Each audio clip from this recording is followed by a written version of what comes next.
Muy buenas tardes a todos, bienvenidos a la tarde de A24, bienvenidos a MMD. Ya estamos arrancando con todo la tarde. Les cuento qué es lo que está sucediendo y lo que está sucediendo también con el programa en los últimos días, que hemos tratado el tema de lo que está sucediendo en la realidad, ¿no? Con un montón de argentinos, millones de argentinos que ganan menos de la línea de pobreza y tienen un empleo. Y por otro lado, empresarios que dicen, bueno, la situación económica... Sácame la carátula esa porque por favor me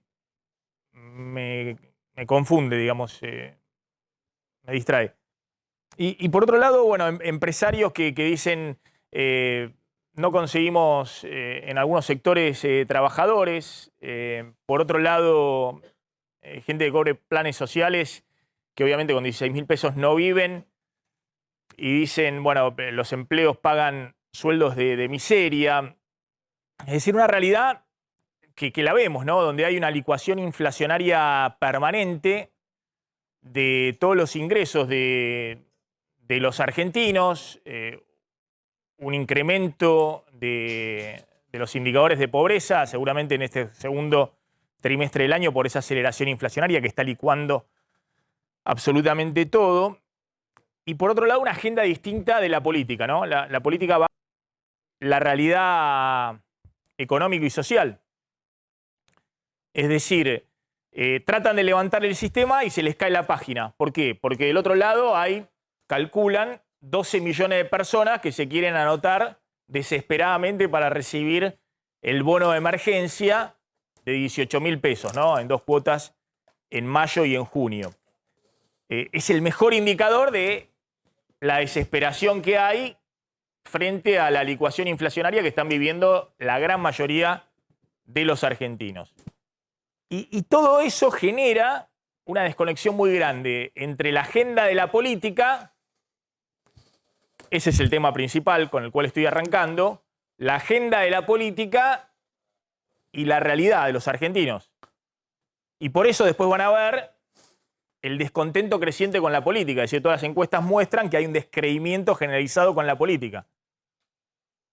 Obviamente, principalmente con el oficialismo, pero también con la oposición.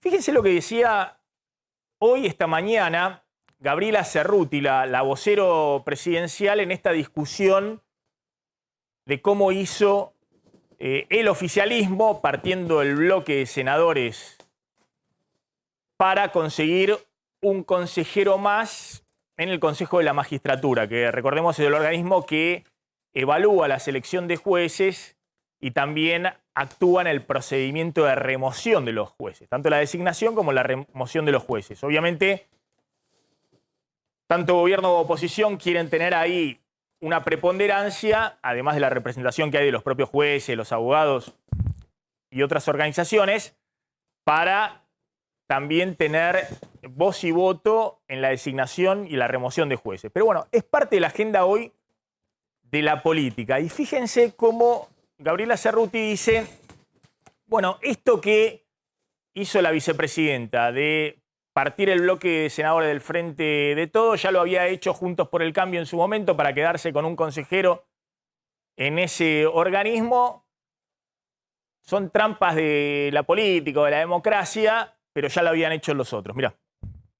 Recordemos también que para nombrar a Tonelli durante el gobierno de Mauricio Macri como consejero de la magistratura en el Consejo de la Magistratura hicieron la inversa y juntaron todos los bloques para decir que todos los interbloques eran un solo bloque, así podían tener el representante de la mayoría. Entonces la verdad es que Juntos por el Cambio nos tiene absolutamente habituados a este tipo de trampas a la política, trampas a la democracia. Lo que pasa es que tienen el plafón de poder hacerlo con una enorme cobertura mediática que los protege cada vez que hacen alguna de estas situaciones. Bueno, a ver, no sé si se entendió bien. ¿Se escuchó bien lo que dijo? Es decir, Juntos por el Cambio nos tiene habituados a este tipo de trampas que acaba de hacer Cristina, trampas a la democracia o a la política. Nos tiene habituados Juntos por el Cambio, pero tiene la protección mediática o el blindaje mediático, por eso no los exponen. ¿Saben qué? Yo digo que ustedes están totalmente desconectados de la realidad. y en todo caso esas trampas que ahora hace el oficialismo y antes hizo Juntos por el Cambio, tiene que ver con esa desconexión total que tienen con la realidad y con la agenda propia que tienen desconectada de la realidad. Ahora vamos a hablar de la realidad. Hoy no tenemos la posibilidad de armar la mesa que armamos siempre con empresario, alguien que cobra un plan, alguien que está desocupado, alguien que trabaja por 60.000, 70.000 pesos y está bien abajo de la línea de pobreza, pero vamos a seguir con este tema el lunes. Pueden escribir a mi Instagram, @MaxiMontenegroOficial. Me han llenado de mensajes, ha habido un aluvión de mensajes, gente buscando trabajo, que trabaja y no le alcanza para llegar a fin de mes, empresarios que dicen, miren, yo no consigo gente para trabajar porque la gente prefiere los planes sociales porque va sumando entre todos los planes sociales y en vez de eso no hay forma de ponerlo en blanco. Bueno, pueden escribirme a mi Instagram, @MaxiMontenegroOficial, y si quieren participar de esto que vamos a seguir a partir del lunes, en todo caso en alguna conexión con Zoom o algunos que puedan venir al piso, nos dejan ahí en el mensaje directo en mi Instagram el teléfono para que los que quieran participar, la producción se contacte y podamos armar efectivamente esa muestra pequeña, pero me parece muy significativa de la realidad social que está ocurriendo en la Argentina. @MaxiMontenegroOficial es mi Instagram. Repetí lo que dijo recién Gabriela Cerruti, para que se escuche bien y como acá no hay el blindaje mediático, que es cierto, en muchos casos tienen sectores de la oposición en algunos medios o programas, yo digo que son una vergüenza los dos, la desconexión que hay con la realidad.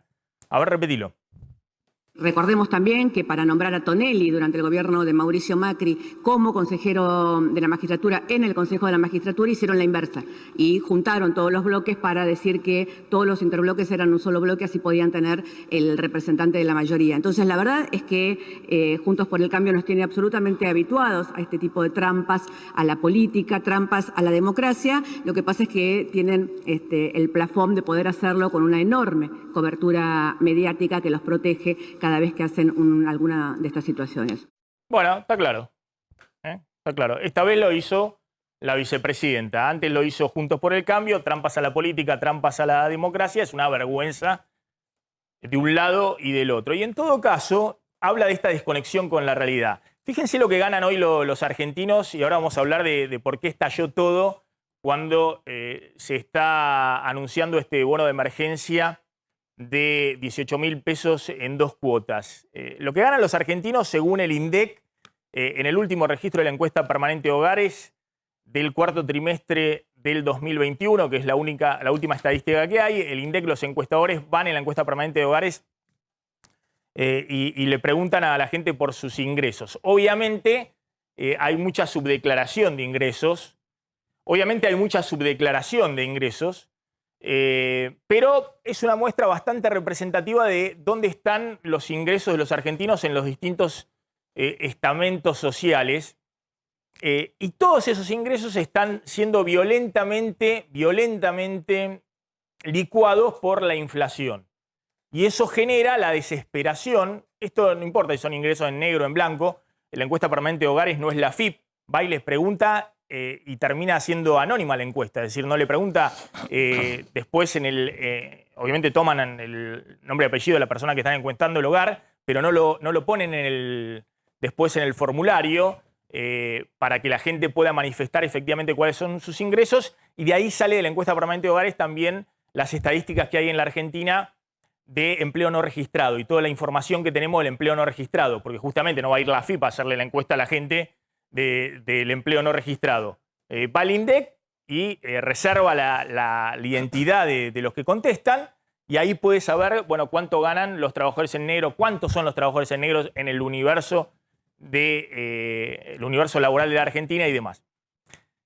Fíjense, el 10% más pobre, según el INDEC, a fines del año pasado ganaba en promedio 21.300 pesos en la Argentina. Familia, el ingreso familiar total. Es decir, vivían el 10% más pobre en la Argentina con 21.000 pesos. Acá en el cuestionario algunos respondían que ganaba hasta 30.000 pesos, otros que ganaban menos. Siempre hay una banda de declaración de ingresos que responden los encuestados, el promedio para el INDEC en el 10% más pobre era 21.000 pesos. En el 10% siguiente, lo que se conoce como el segundo decil, es decir, la sociedad se divide en 10 grupos, cada uno es un decil, es decir, el 10% de la sociedad.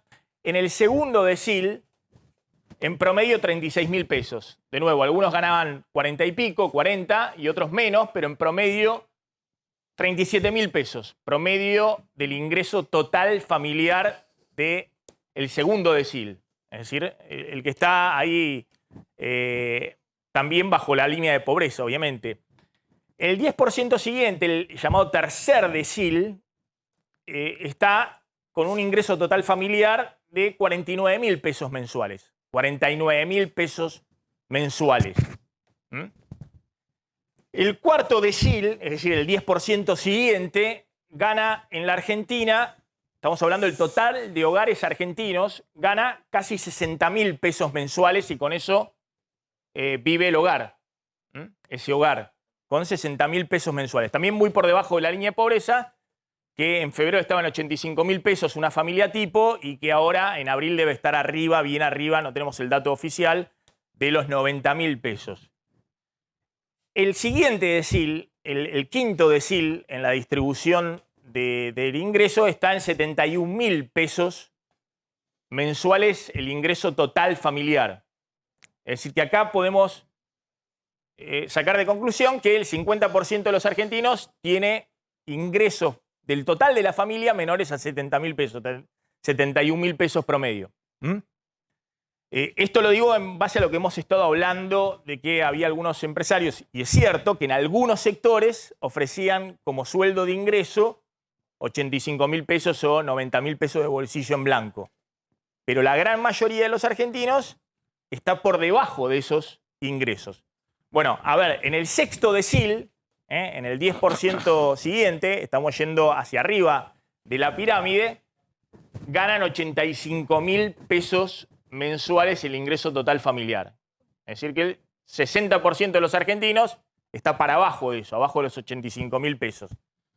El séptimo decil está en 102.000 pesos, 103.000 pesos de ingreso promedio familiar. Hay algunos que declaran en esta franja menos ingresos al INDEC y otros que declaran 120.000 pesos más.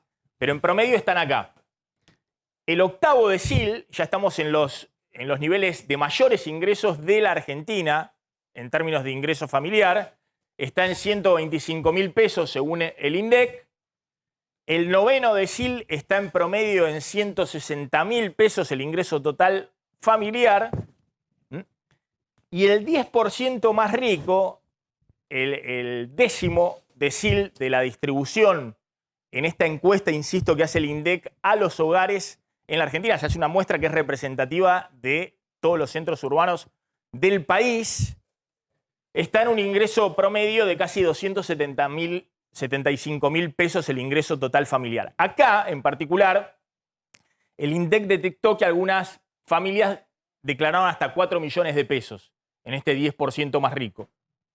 Más rico entre comillas, digamos, porque obviamente los más ricos de la Argentina, los empresarios más grandes y demás, no están respondiéndole el cuestionario al INDEC. Esto van en muestras aleatorias el INDEC. Pero sí hubo algunos que, bajo anonimato, declararon que en este 10%, algunos que cobraban como ingreso total familiar hasta 4 millones de pesos y había otros que estaban por debajo de esto.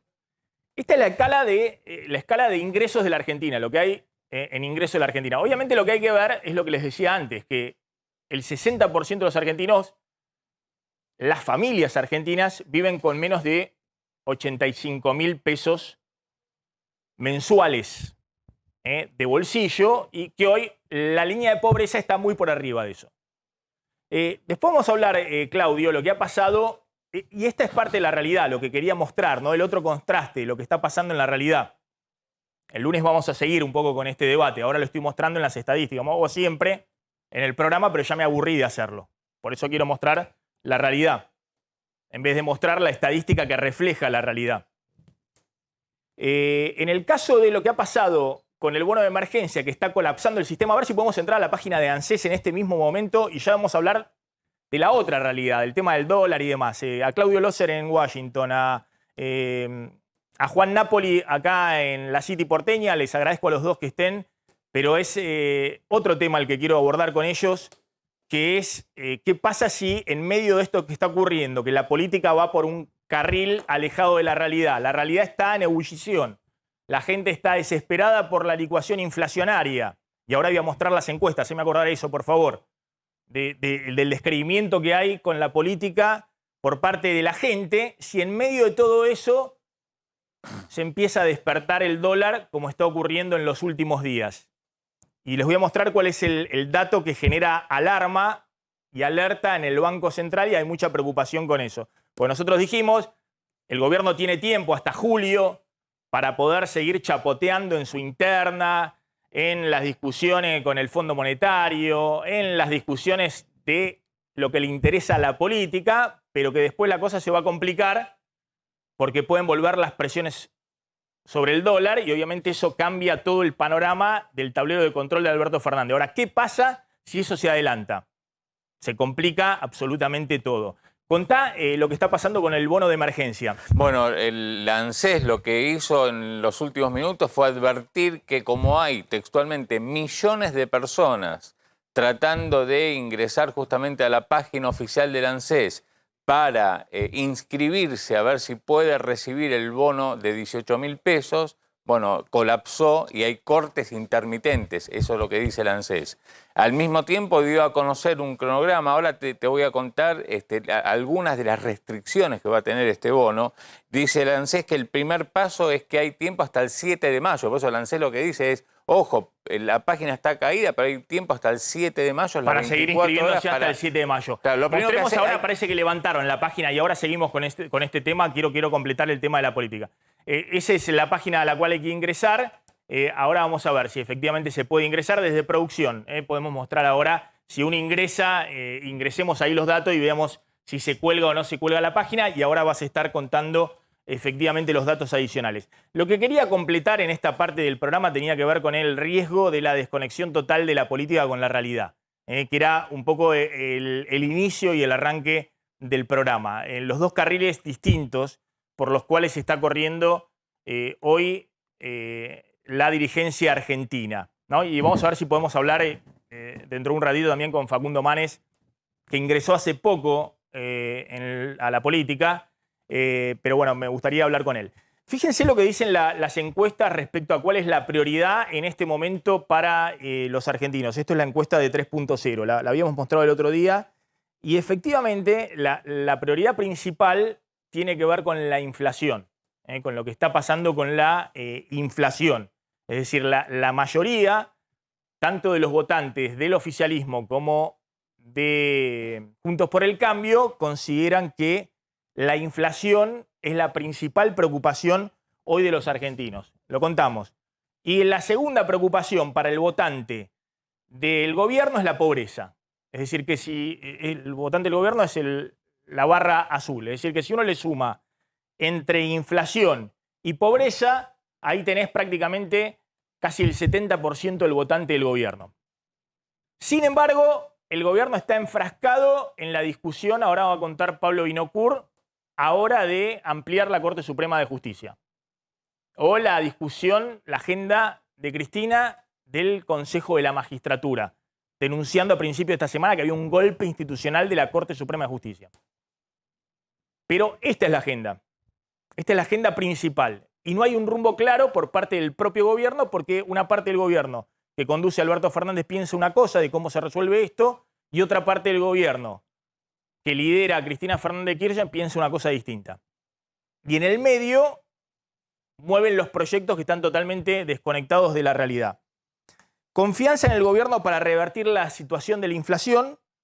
El 72% dice que tiene poca o nada confianza. Es muy difícil hacer política económica cuando más de 2/3 de la gente no tiene confianza en que vos puedas hacer algo con la inflación. Porque las expectativas inflacionarias juegan en la propia inflación de hoy.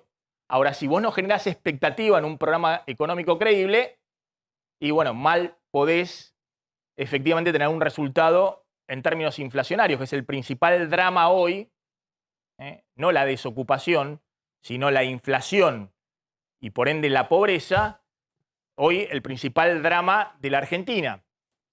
Ahora, dentro del propio votante del gobierno, la mitad tampoco dice que tiene poca o nada confianza de que el gobierno pueda resolver el problema de la inflación, lo cual es lógico. Si el 73% piensa que no lo vas a hacer, no solamente son los votantes opositores de Juntos por el Cambio, de Milei o de la izquierda, sino que tus propios votantes no confían en vos para resolver el tema de la inflación. Y mucho más grave es lo que está ocurriendo, decíamos, con el sentimiento respecto a los políticos desconectados de la realidad. Cuando se le pregunta, efectivamente, ¿todos los políticos son iguales? El 64% dice que está muy o algo de acuerdo con esto. Es decir, que todos los políticos son iguales. Incluso hay un porcentaje importante, el 57% del votante del Frente de Todos piensa esto también. Obviamente el 70% del votante opositor de Juntos por el Cambio, pero el 57% del votante del Frente de Todos, del oficialismo, piensa que los políticos son todos iguales. Y la tercera cuestión clave es los políticos están desconectados de las personas. Los políticos no se interesan por personas como yo. El 64% está de acuerdo con esta afirmación, perdón, el 69%, casi el 70%. Y lo más fuerte de todo es que habiendo un gobierno que está gestionando, que está en este momento vigente, el 63% de sus votantes considera, el 63% de los votantes del Frente de Todos considera que los políticos no se interesan por personas como yo. Es decir, los que responden. Esto habla de la desconexión de lo que está ocurriendo hoy con la política y es una preocupación principal. Y por eso vamos a seguir abordando lo que está pasando en la realidad, más que meternos en este tema de las encuestas y las discusiones políticas.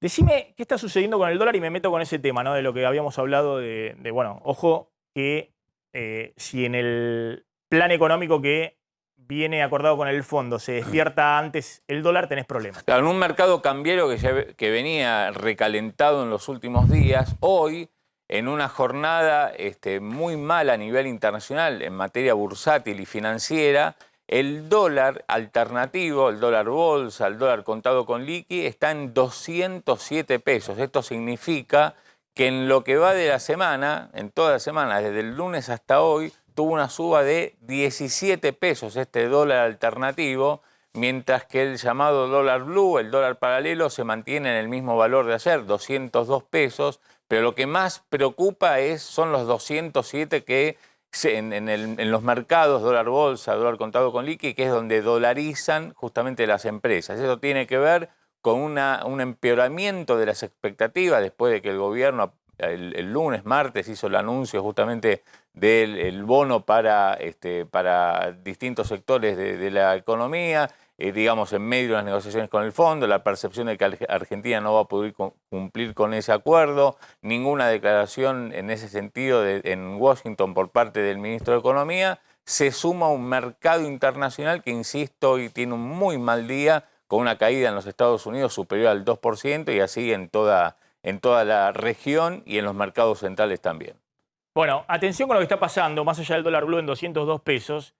Estamos hablando, como decía Claudio, que el dólar libre en blanco, el que compran las empresas, los inversores, pasó de 190 pesos a 204 pesos. 207. Bueno, 207 ahora.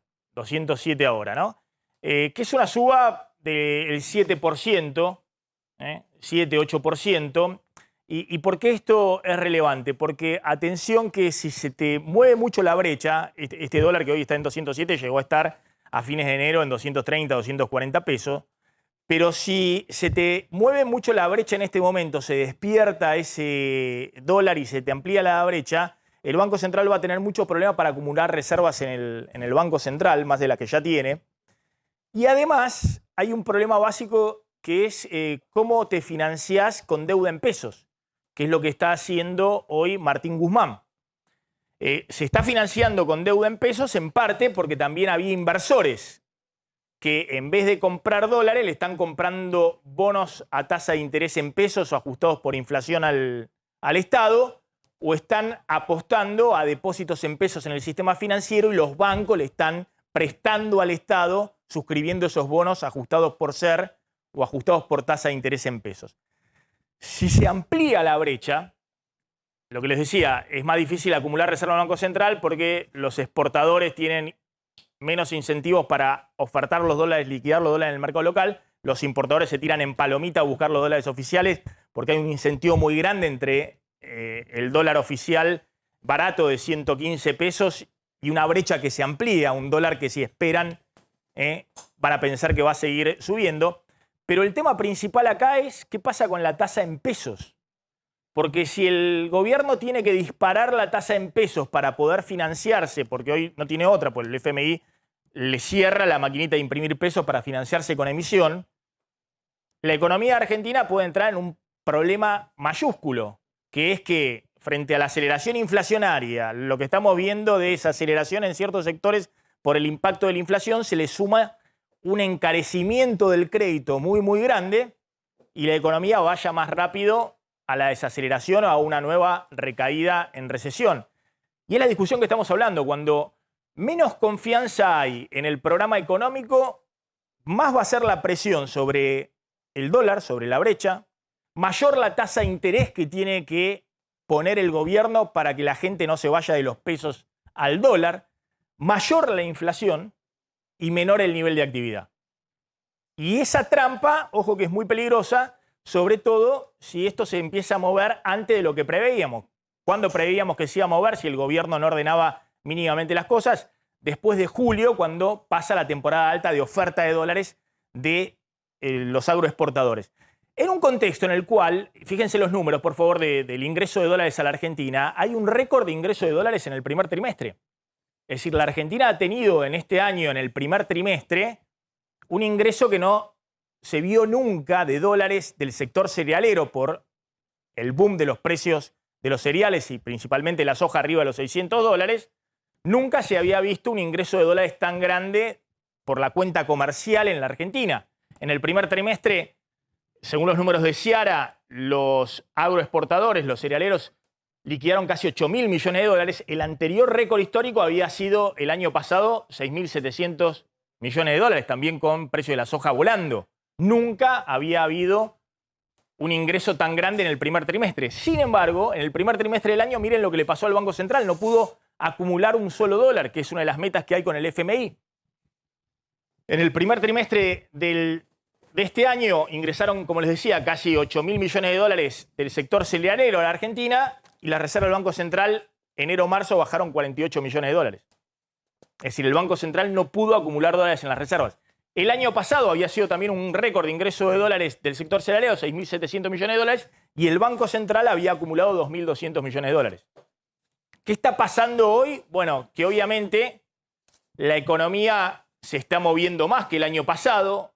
El Banco Central tiene que abrir más el grifo para pago de importaciones, distintas obviamente del sector cerealero, y eso está achicando el superávit comercial. Se está moviendo el turismo, es decir, se está moviendo el turismo y los pagos de turismo al exterior. En el primer trimestre hubo pago de deuda en dólares a organismos internacionales del gobierno y se autorizó también pago en dólares de deuda de empresas.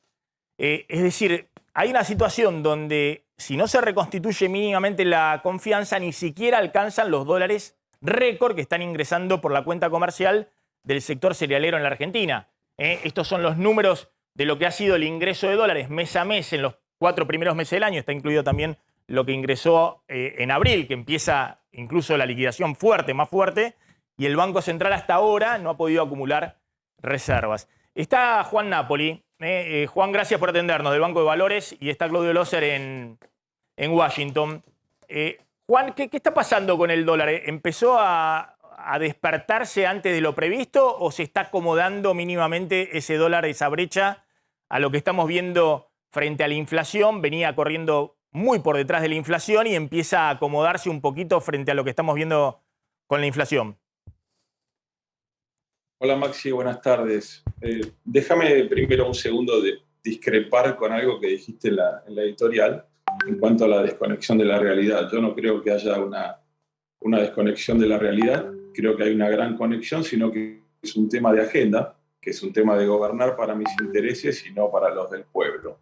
Es decir, está en juego el manejo de la justicia y no nos ocupamos de los problemas de la gente.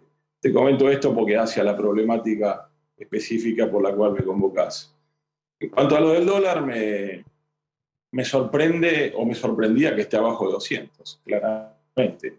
No me sorprende el precio de los niveles actuales en un momento donde está empeorando el contexto económico, donde hay un bajo convencimiento para cumplir el acuerdo con el Fondo Monetario, donde hay inconsistencia macro y sobre todo donde hay un problema de sostenibilidad de la deuda que vos también hablaste recién y es preocupante.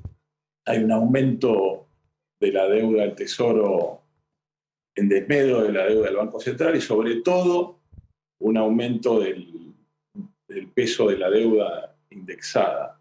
Y esto va a ser un problema porque es a corto plazo y donde va a haber que lidiar y va a ser un tema de la próxima herencia recibida del próximo presidente. Lo sumo a Claudio Loser. Claudio, gracias por atendernos. Estás en Washington, ahí está Martín Guzmán también en la ronda de la Asamblea Primavera del FMI, del Banco Mundial. ¿Cómo estás viendo la evolución de la economía argentina, ¿no? Por un lado, sigue con un nivel de actividad que obviamente está en recuperación, pero en desaceleración. Es decir, ya los datos de febrero empiezan a mostrar que del pico de 10% de crecimiento de fines del año pasado estamos en 9% y así vamos a seguir. Y hay que ver cómo terminamos a fin de año. Guzmán cree que vamos a terminar en 4%, a un 4 o 5%. El riesgo sería terminar más bajo, es decir, significaría que la economía en la segunda parte del año se desaceleraría todavía más. Pero ¿cómo estás viendo esta dinámica? Yo decía, ojo si se despierta antes el dólar, porque acá el Banco Central, la única forma de recomponer confianza es empezar a acumular fuertes reservas en los próximos meses.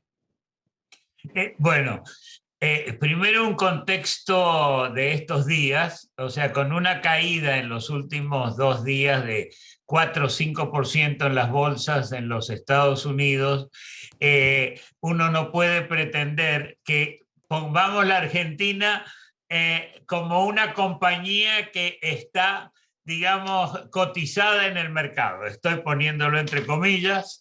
Evidentemente hay una caída porque hay problemas serios en términos de la economía mundial y por supuesto también en términos de lo que está pasando en Argentina. Que se haya ido el dólar a 207 per se, yo no le daría tanto valor. Evidentemente, lo que estabas diciendo acerca de, lo que estaban diciendo acerca del enfoque del problema en la magistratura y todas esas cosas es terrible en una situación económica donde la Argentina está enfrentando lo que tenía que enfrentar. La inflación sigue siendo fuerte, yo creo que va a bajar, tengo algún grado de confianza, pero no tanto. Evidentemente la actividad económica, el tema es probable que se termine el año con 4%, pero esto es porque es un promedio. No voy a entrar en los detalles estadísticos que los van a aburrir a todos ustedes, de que ese 4% probablemente es consistente con un 2% hacia fin de año. Pero evidentemente la Argentina está en una situación muy, muy difícil. Por supuesto, si no se cumple y se salen del programa, va a ser mucho peor.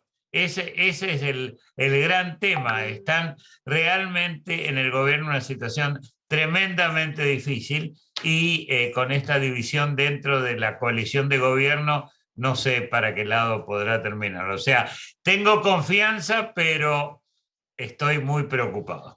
Claudio, le hago una última a Juan Napoli. Vos dijiste, y yo coincido con eso, ¿no? Que el plan de Guzmán, porque lo ha explicitado también y así está armado con el fondo, es, trato de de liberar un poco, acomodar algunos precios relativos, el dólar oficial que no puede usarse como ancla, las tarifas de servicios públicos, los combustibles. No sigo acumulando atrasos ahora en esos precios para que no me exploten después. Al mismo tiempo, bueno, el ajuste fiscal y monetario trata de tirar la nueva ancla de la economía mínimamente. Y en el medio, obviamente, la tasa de interés me sirve para que no se me amplíe la brecha. Ahora, si vos generás menos confianza, y bueno, la tasa de interés, la inflación, la tasa de interés, el tipo de cambio, toda la nominalidad va a ser mayor. Y el proceso va a repercutir en un menor nivel de actividad. De eso estamos discutiendo, digamos, en cómo funciona la economía argentina en los próximos meses. Evidentemente, no quiero hacer comparaciones enojosas, pero hoy en los mercados están cayendo porque en los Estados Unidos, que no tiene el problema de la Argentina, están apretando y están subiendo las tasas de interés y está afectando el nivel económico. O sea, mal de muchos, consuelo de tontos, pero realmente no queda más remedio si no se puede imprimir, y yo creo que no imprimir es la mejor manera para reducir el gran impuesto que es la inflación. Van a tener que subir la tasa de interés. No creo que sea permanente. Es lamentable y va a desacelerar la actividad económica. Perdón que lo ponga en forma tan directa y sin colores rosados, pero me temo que es así. Y le pregunto a Juan Napoli, entonces, el acuerdo con el fondo, venimos diciendo, es lo que no es un plan de crecimiento, es un plan que te permite evitar una crisis mayor. Es decir, es un plan que con este ordenamiento, si lo cumplís y atravesás el desierto, en la segunda parte del año, ante un enfriamiento de la economía, pueden empezar a ceder los precios y tener precios relativos más acomodados. Es decir, no atrasaste el tipo de cambio, no dejaste las tarifas de servicios públicos tan atrasadas, ordenaste un poquito la situación monetaria y fiscal. ¿Vos ves que hay un riesgo en ese tránsito, Juan, en el medio, con si Estados Unidos empieza este raíz de suba de tasas que obviamente genera en todo el mundo un efecto que no se está viendo, pero el fortalecimiento del dólar, el caída del precio de las commodities? No está ocurriendo eso porque justo las commodities están dando un caso muy raro, que se fortalece el dólar porque efectivamente Estados Unidos sube la tasa de interés, pero las commodities siguen muy altas por la crisis de Ucrania. Y eso obviamente beneficia a la Argentina. Primero, Maxi, estás en un contexto político con una tregua muy frágil. Segundo, el acuerdo con el fondo te implica un aumento de tarifas, el gobierno quiere aumentarlas solo en junio, el FMI te exige más aumentos durante el año, te exige tasas de interés positivas, venís corriendo de atrás el Banco Central. Con respecto al dólar, que siga la inflación, y fíjate las paritarias que estamos viendo en estos días. Con lo cual te quiero decir, no me gusta la palabra imposible, pero esto es de muy difícil cumplimiento, más con el contexto internacional. Solo te pongo el tema del gas, así que no veo factible que se pueda cumplir. Hay que recalibrar este acuerdo con el fondo y, bueno, aspirar a terminar el mandato en tiempo y forma. Me parece que en este contexto este acuerdo o un nuevo acuerdo es para encapsular algún tipo de crisis. Nada más. Te hago una última brevemente. Hasta ahora los inversores, tanto locales como extranjeros, los que se quedaron acá y quieren salir, pero bueno, con Bono Ser están haciendo una diferencia importante y sobre todo el año pasado el dólar libre subió 25%, la inflación fue 50%. Este año el dólar libre venía para abajo, de hecho tocó un pico de 2.30 en enero, cayó a 190, y obviamente la inflación galopó 16% en los primeros 3 meses, es decir que había una especie de, no quiero llamarla, o sí la llamo, bicicleta financiera, o técnicamente un carry trade, donde los financistas dicen, bueno, pero si el gobierno cerró con el fondo y tengo unos pesitos, lo pedaleo en tasa de interés o en ajuste por inflación, que son los bonos SER que está emitiendo el Estado o los depósitos en el sistema financiero, y veo cuándo salgo. Pero si más o menos la cosa se estabiliza, el dólar libre no debería este año ganarle a la inflación. Es decir, que si la inflación es 60%, para que vos pierdas apostando al peso ajustado por inflación, y bueno, el dólar tendría que subir de 200 a arriba de 300 pesos a fin de año, a 320 pesos a fin de año.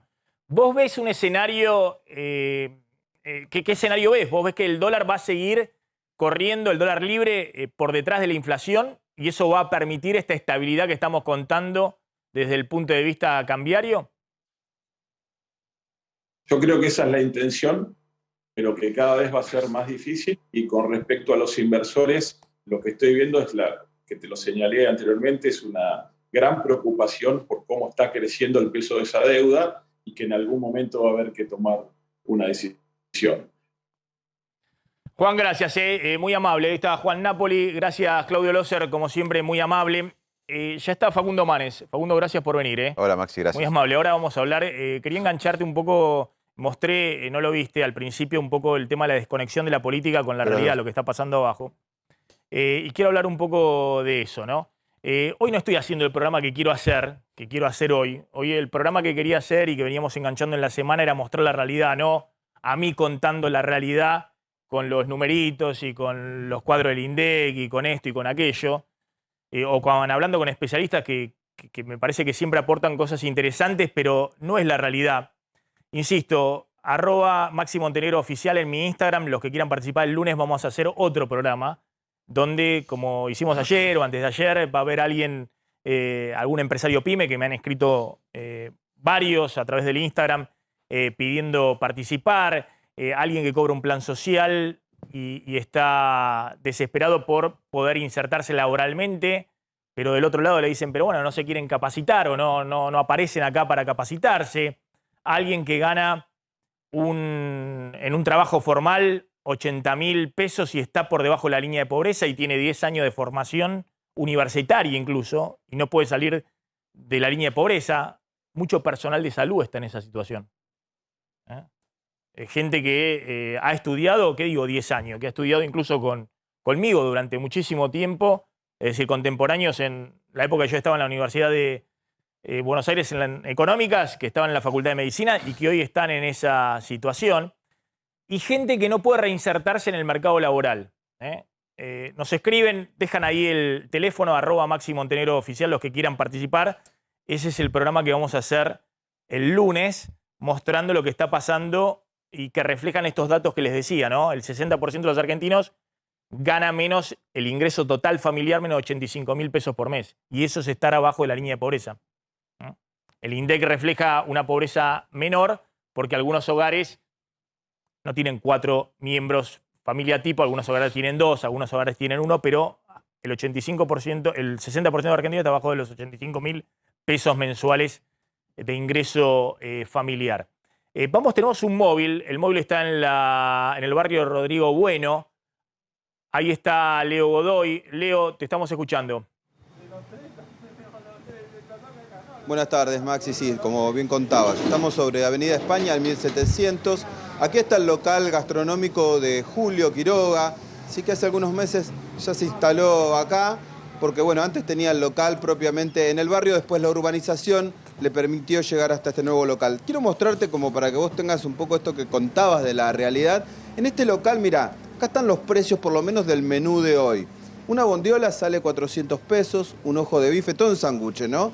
Un ojo de bife 400, una milanesa 400, una hamburguesa 300 y una papa frita 150 y más o menos una gaseosa alrededor de 150 pesos. Aquí la mayoría de la gente con la que trabaja Julio es gente trabajadora, es decir, gente que trabaja acá en la zona y que bueno, que estos precios son con los que le permiten a veces almorzar, pero bueno, estás hablando de alrededor entre 550 pesos y 600 para poder almorzar un sándwich hoy en este lugar que realmente te digo que nosotros que andamos todo el día en la calle es económico al lado de lo que están pidiendo a veces para poder comer. Julio, gracias por recibirnos. Bueno, ya te dejo conectado directamente con Maxi Montenegro. Muy bien, gracias. Julio, ¿qué tal? ¿Cómo estás? Julio César, con ese nombre me da miedo hablarte, Julio. Escúchame una cosa, ¿cómo estás viendo la realidad social? ¿Qué es lo que estás notando, digamos, en la gente que va ahí y compra en tu local. Vos tenés obviamente otros precios distintos a los que hay en otros lugares, obviamente en otros lugares de la ciudad de Buenos Aires. Pero ¿cómo estás notando, digamos, que viene el consumo? Y después vamos a hablar un poquito de lo que te pasa con los precios, ¿no? Que te deben llegar la lista de los proveedores a los cuales le comprás 2 o 3 veces al mes con remarcaciones. No, sí. Hola, Maxi, ¿cómo estás? Buenas tardes. Mira, sí, yo estuve acá en el Rodrigo Bueno, o sea, anteriormente en la villa, ¿no? Ahora estoy en un lugar urbanizado, que IBC nos otorgó este lugar. La verdad, estamos muy agradecidos a IBC en realidad, ¿no? Mira, la gente que viene acá son mayormente gente que trabaja acá alrededor, de la aduana, la prefectura, la policía, todo eso, ¿no? Pero lo que yo noto es que, la verdad, con esta inflación que tenemos es que mucha gente antes capaz consumía 2 milanesas o por ahí llevaban, digamos, un asado, ahora buscan lo más económico, ¿no? O sea, estamos un poquito mal, ¿no? Y bueno, luchando a la vez para seguir trabajando. Vos notás que permanentemente te mandan lista de precios que vos obviamente tenés que trasladar ahí a tus clientes. Y sí, o sea, por ejemplo, la carne, la milanesa, yo uso la nalga, por ejemplo, por ahí estaba 800 pesos, ahora ya... O sea, cada día va subiendo, digamos, 10, 20 pesos más, ¿no? Pero todo eso tampoco se le podemos aplicar mucho a mis clientes, porque en realidad tampoco te van a comprar si vendo muy caro, ¿no? O sea, el precio que me manejo más o menos, ese es lo que tengo. Igual, no estoy ganando, más o menos que estoy haciendo un cambio, o sea, para mantenerme en realidad como para mis empleados, que trabajamos 4 acá, 12 de la mañana y 12 de la tarde, turno tarde. Así que tenemos que mantenernos, porque si no trabajamos también, o sea, ¿de qué vamos a vivir? Y ellos también tienen familia, todo eso, ¿no? Julio, ¿y cuál es el cliente promedio? ¿Cuánto te compra el cliente promedio? ¿Cuánto es lo que te paga el cliente en general que va ahí a, no sé, vos estás al mediodía, a la noche también? Sí, a mediodía estoy y a la noche también. Mira, el más caro que tengo acá es el asado. El plato de asado, tengo la porción, ya sea un asado con papa frita o ensalada rusa también puede ser. Tengo a 800 pesos, es el más caro. Después tengo la más barata que tengo es la hamburguesa, tengo a 300 pesos. Y la gente va y consume, con esos precios consume, no todos los días, pero tenés clientes que tienen un trabajo y van y compran. Sí, la verdad, la gente que está aquí alrededor mío me conocen bastante y vienen, pero no como antes, o sea, siempre bajó porque también seguramente están mal un poco la economía, ya no es como antes que te compraban, venían todos los días o te pedían todos los días, ahora mayormente casi la gente capaz cocina en su casa y los trae, ¿no? Claro, claro. Julio, te hago una sola pregunta más. Me comentaban ahí de producción que había un tema, Julio tenía un tema con el tema de los empleados, que la gente que tiene para trabajar, le estoy preguntando a la producción al aire. ¿Es así? Pregunto. ¿No? Ah, no, perdón. No, perdón, entendí. Perdón. No, perdón. Vos tenés 3 personas trabajando con vos. 4. 12 de la mañana y 12 de la tarde. Y discúlpame, ¿y cuánto ganan más o menos? Mira, la verdad, o sea, tampoco con lo que estamos manteniéndonos, yo más o menos le doy 3.000 pesos por cada 8 horas, o sea, más tampoco les puedo dar, ¿viste? Pero me estamos manteniéndonos por lo menos para trabajar, para que tengan trabajo, ¿no? O sea que sacan 3.000 por día, 5 días son 15.000, 60.000 pesos por mes están sacando más o menos. Claro, más o menos, sí, a eso. Y ahora si hay un poco más también, se les da un poco más de plus, que también, pues yo tampoco estoy ganando, yo también casi gasto igual, porque está jodido, no está fácil la vida, ¿no?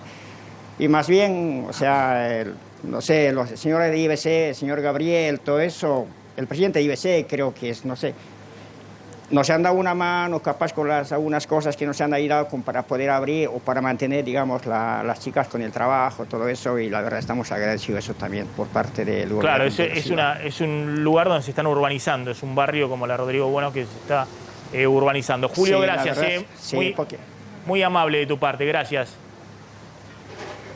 Muchas gracias, muchas gracias. Gracias. Estoy, por si acaso, mira, estoy sobre Avenida España al 1700, frente al patio Rodrigo Bueno. Así que todos los días estamos acá, así que la gente que quiere venir a comer un asadito, un bondiolito, un churrasco, les vamos a atender con todo entusiasmo. Gracias. Buenísimo. Ahí por ahí va a andar seguramente Claudito. Te vas a dar una vueltita ahí por Sí, claro. por el barrio. Un asadito. Contame qué está pasando con el bono de emergencia. Bueno, claro, decíamos que está sufriendo interrupciones momentáneas, así llamaron desde el ANSES, justamente dicen que hay millones de personas tratando de conectarse y dando cuenta de que, bueno, como hay tiempo hasta el 7 de mayo, durante las 24 horas se puede hacer este trámite, que en principio es solamente una actualización de los datos. A partir de ayer y hasta el 7 de mayo es el primer paso. El segundo paso, hay que volver a ingresar a partir del próximo jueves, el jueves 28, ahí sí, para llenar una planilla, una declaración jurada para inscribirse formalmente a lo que es este bono, el refuerzo de ingresos, así se lo llama.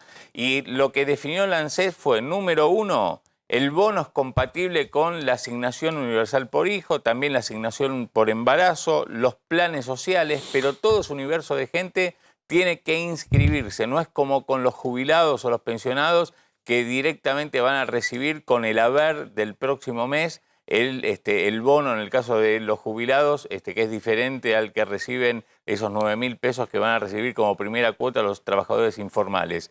Un dato importante es que el ANSES va a hacer un entrecruzamiento con la AFIP, y uno de los datos que pudimos obtener es que, por ejemplo, aquellas personas que tienen un auto modelo 2021 y se está evaluando si también 2020, no van a calificar para recibir el bono. La otra cuestión que vamos a enterarnos el lunes es si, por ejemplo, una persona o una familia es propietaria de un inmueble de uno solo, si van a poder tener, aunque sea un trabajador informal, van a poder recibir el bono. Bueno, todo eso se va a conocer con el decreto reglamentario que están trabajando, lo van a terminar de definir el fin de semana. Entre el lunes y martes se van a conocer estas cuestiones. Claro, el tema es que ahí lo que está buscando es que no se te meta, qué sé yo, cuentapropista que por ahí están totalmente en negro, pero ganan, no sé, 2 millones de pesos, 3 millones de pesos. Es decir, estamos hablando de que pueda haber empresarios también pyme que no estén registrados en AFIP y que no se metan ahí en la percepción del bono. Claro, que trabajen todo en negro, pero que tienen ingresos, un auto o una propiedad. Ingresos elevados o y demás. incluso gastos con tarjeta de crédito o incluso de débito. Ya vamos a hablar con Facundo Manes. Voy a hablar con vos, Pablo. Conté el tema de Cristina con el proyecto de ampliar la Corte Suprema y ese era un tema tuyo, pero contame, así engancho lo del tractorazo del campo, contame lo que dijo Aníbal Fernández, que generó mucho ruido, y el tema de esta protesta de autoconvocados del campo. Sí, a ver, básicamente Aníbal Fernández había dicho ni sueñen con ingresar con tractores a la capital federal.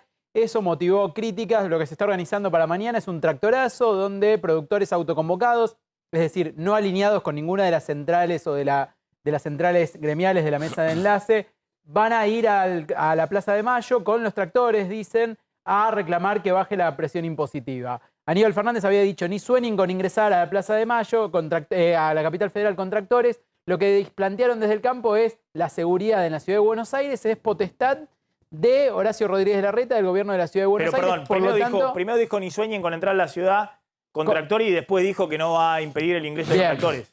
Justamente, como estuvo esa crítica del campo que dijo los que tienen la seguridad en la ciudad de Buenos Aires es el gobierno porteño, y también hubo una presentación judicial por parte de diputados nacionales, finalmente Aníbal Fernández tuvo que salir a aclarar hoy al mediodía, hace instantes, que no va a impedir la protesta de los autoconvocados del campo. Por lo tanto, el tractorazo del día de mañana se va a hacer y va a transcurrir con normalidad. Es como una nueva moda que ahora se puede debatir si las protestas se pueden hacer o no. La izquierda, la derecha, quien sea, ¿cómo no va a poder protestar? Es un derecho.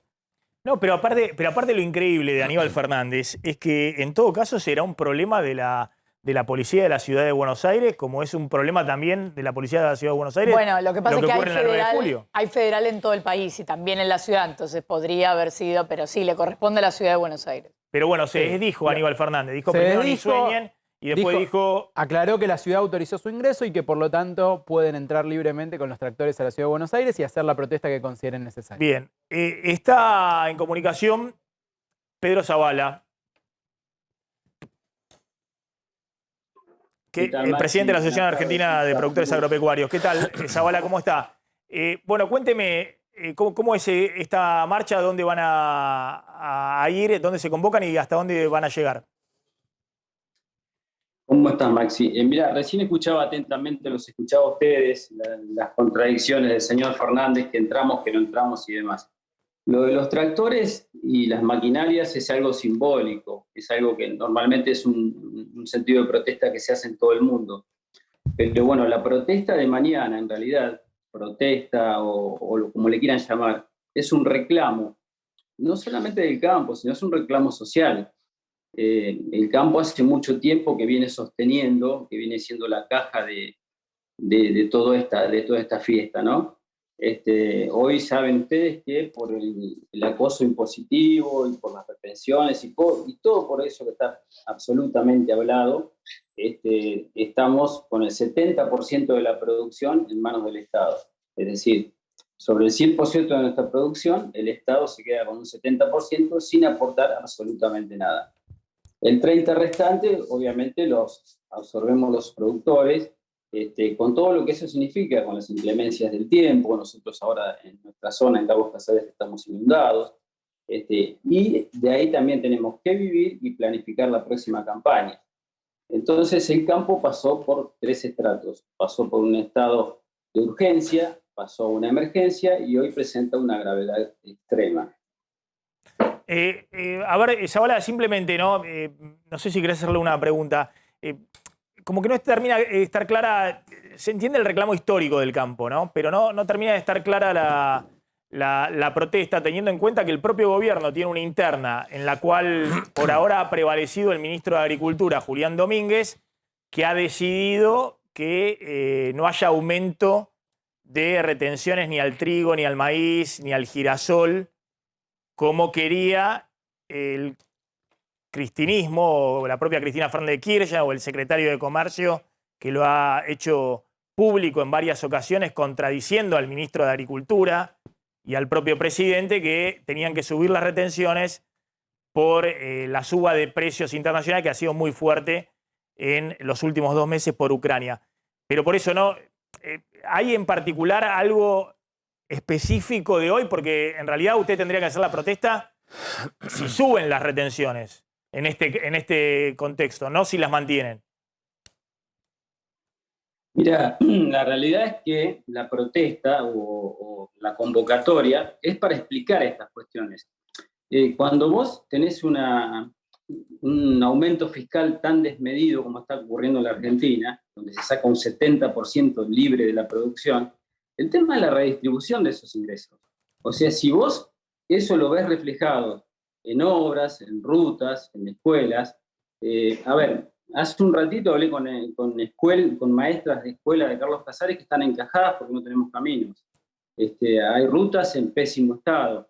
Entonces, el eje central de la protesta es ese, la forma de redistribución. Si bien hay una asfixia impositiva, que vos sabés los números casi mejor que yo, pero el reclamo puntual es ¿dónde está ese dinero? ¿Dónde está esa caja? ¿Me entendés? Porque es una entrada muy grande. Yo creo que el campo está produciendo el 38 al 40% del PBI. ¿Y dónde está ese dinero? En algún lado queda. Tenemos que en algún momento todos, funcionarios, políticos, productores, dirigentes y hasta periodistas, si lo querés, poner las cartas sobre la mesa a ver dónde queda ese desfasaje. No sé si soy claro. Zavala, gracias, muy amable. Ahí estaba Zavala, uno de los productores que está impulsando este tractorazo que se va a realizar mañana, en el día de mañana. Mañana desde distintos accesos. De 10:30. Desde distintos accesos a la Ciudad de Buenos Aires, a Plaza de Mayo. Va a ser desde las 10:30 de la mañana. Van a estar llegando y concentrándose. A través de Avenida Libertador van a ir hasta Plaza de Mayo. De Plaza de Mayo, exactamente. Es decir que toda la mañana va a estar, digamos, copada por esta protesta. Totalmente toda la mañana y repito, terminan en Plaza de Mayo, va a ser un paisaje no habitual, ¿no? ¿Querías decir algo, Claudio? No, que justamente están esperando que, digamos, en las rutas, en los accesos, no haya cortes, no generar ningún inconveniente adicional. Por eso, digamos, frente a esta situación, a este planteo que está haciendo el campo, los productores no querían justamente que haya inconvenientes adicionales sobre la ciudad para tener, digamos, la simpatía de la gente, ganar la simpatía frente a la confrontación con el gobierno. No, lo que estaba pensando es que se viene una situación muy compleja porque el gobierno decidió no subir retenciones porque obviamente no tiene espacio político de nada este gobierno. Tiene una fragilidad total y no solamente no pasa por el Congreso una suba de retenciones, sino que también la protesta obviamente sería muy grande por parte del campo. Quien sugiere al gobierno subir retenciones, además de Cristina, fíjense cómo se juntan los extremos, Cristina de un lado, el FMI del otro. El FMI que le forzó la mano a Macri en el 2018 para que suba retenciones cuando se hizo el acuerdo. Entonces, ojo que hay una situación compleja en la Argentina, más allá de un acuerdo con el FMI que en principio está pensado para que no explote todo antes de la próxima elección, porque después, obviamente, todos los sectores van a estar reclamando una baja de presión impositiva, y estoy pensando en el próximo gobierno, no ya en este, que obviamente le queda poco más de un año, en agosto se terminó desde el punto de vista de la gestión, el gobierno está en pleno proceso electoral el año que viene en agosto, con el FMI exigiendo que vos cierres las cuentas porque si no la situación no funciona, entonces va a haber que empezar a discutir temas de fondo, porque si no la convulsión va a ser muy grande. Los que están abajo, desesperados, porque con el bonito de 18.000 pesos van a tirar 2 meses más antes de que estar igual o peor de como estaban ahora, en abril. Y los que, por el otro lado, claro, están diciendo no vengas permanentemente sobre mi sector con más tributación, con más gravamen. Gracias por venir, Facundo, muy amable. Un placer, Maxi, gracias. ¿Sabés que quería hablar de un tema totalmente distinto con vos, ¿no? Más allá de estas cuestiones que veníamos hablando, que era esto. ¿Qué está pasando? Vos ingresaste hace poco a la política, en la última elección. Y uno tiene la impresión de que la política tiene una agenda muy desconectada de la gente. Pero que a su vez eso ocurre, digamos, con toda la política, que no es potestad de... Bueno, en general los que están en el gobierno están más desconectados todavía. Pero en todos los gobiernos, ¿no? Pero, ¿qué crees que está pasando ahí? Y por otro lado, eso se refleja no solamente en las encuestas. ¿Viste la encuesta que mostramos al principio? El 70% de la gente dice los políticos son todos iguales. Gran parte de los votantes también del Frente de Todos, que tenían la mística, ¿no? Que Cristina, esto y lo otro, los que lo votan, será el kirchnerismo blando, dice son todos iguales. O no se ocupan de los problemas verdaderos. ¿Qué es lo que está pasando?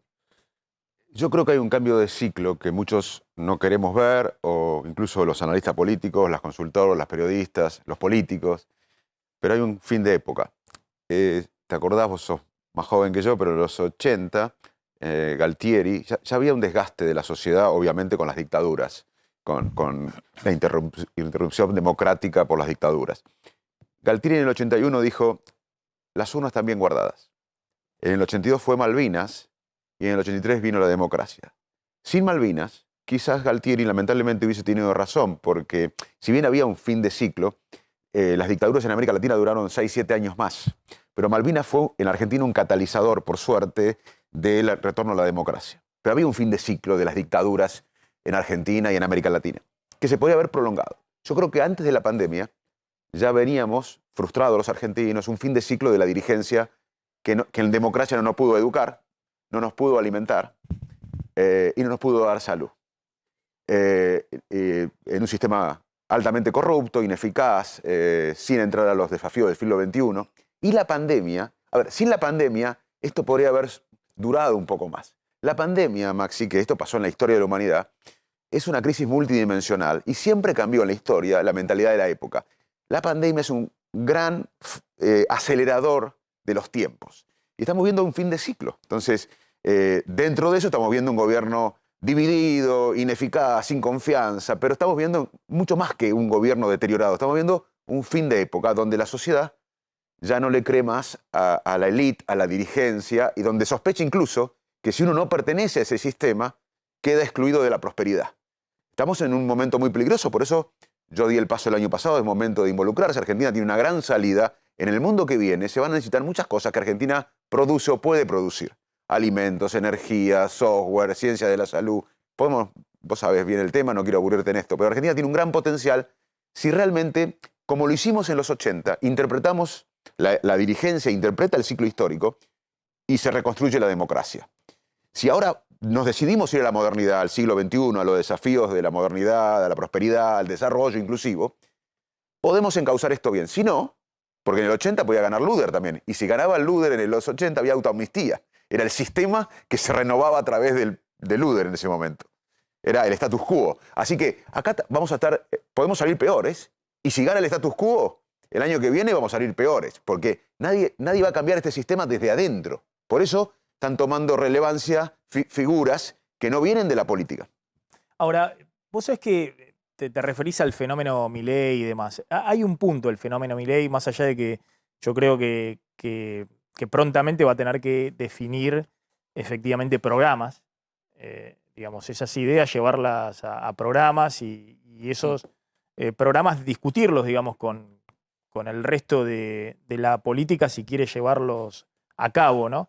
Pero hay un punto que me parece que está dando en la tecla, que es este tema de la casta política, de ver que la casta política, más allá de los gobiernos, más allá de las ideologías, está permanentemente pensando en cómo se reproduce en el poder, cómo va con una agenda que le permita sobrevivir, que le permita, de alguna manera, si perdió el poder, retornar a ese espacio.